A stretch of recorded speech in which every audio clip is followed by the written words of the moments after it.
Viongozi waliendelea kutoa rambirambi zao kwa aliyekuwa waziri mkuu marehemu Raila Odinga, wakati huu kwa njia tofauti. Waziri mwenye mamlaka makuu Musalia Mudavadi pamoja na gavana wa Trans Nzoia George Natembeya waliongoza ujumbe hadi nyumbani kwa marehemu huko Opoda Bondo, kaunti ya Siaya, wakipeleka zawadi za mafahali na mahindi kuonyesha shukrani kwa mchango wa marehemu Raila Odinga kwa taifa hili, safari yake ya kupigania haki, demokrasia na umoja miongoni mwa jamii nyingi nchini.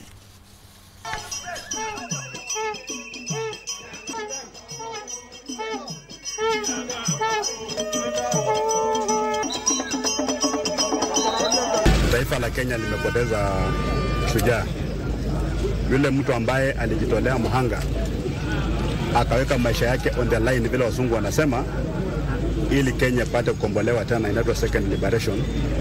Baada yale matumaini yetu sisi wakati tulipata uhuru yalifika mahali yakapotea, ikabidi mashujaa wengine wa ukombozi wajitokeze, na Raila akawa kati ya wale ambao walijitokeza. Tukapata hiyo freedom ya kukaa pamoja na kuongea. Wakati huo, wakati wa Mzee Moi, mambo yalikuwa magumu sana. Baadaye pia Raila akapigania katiba mpya, katiba ya Kenya 2010.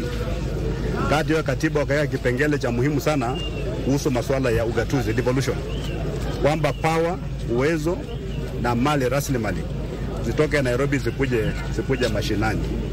Yeye amekuwa anapigania hiyo, maana hajakuwa chief mpaka sasa hizi, kwa sababu kuna wale ambao hawaamini katika maadili ya devolution, bado wanakuamilia fedha kule Nairobi. Pole kwa jamii ya Raila Odinga na kusema kwamba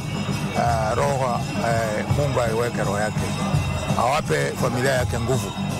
Tuko pamoja, kwamba ni mtu wetu. Mungu amweke pale. Yes.